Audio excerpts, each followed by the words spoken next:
Imam al-Shafi'i was born in Gaza in the year 767 C.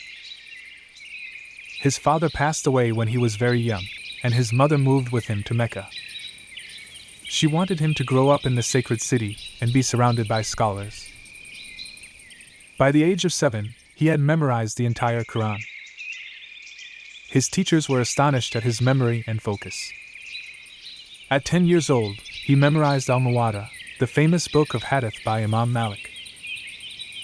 He did not just memorize, he understood deeply. His thirst for knowledge was so great that he would study even in the dim light of the mosque at night. Often, he could not afford paper, so he would write notes on bones or palm leaves. His dedication was unmatched among his peers. At the age of 15, scholars already gave him permission to issue legal rulings. People began to gather around him to listen to his wisdom. One scholar said, "If knowledge was a kingdom, al-Shafi'i would be its king."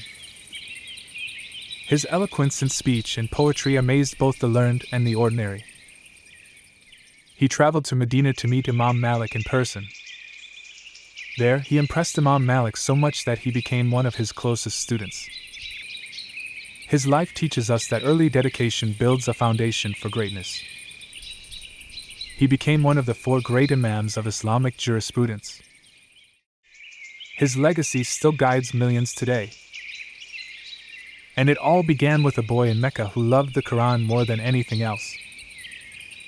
Subscribe, like and share Trusstoria channel.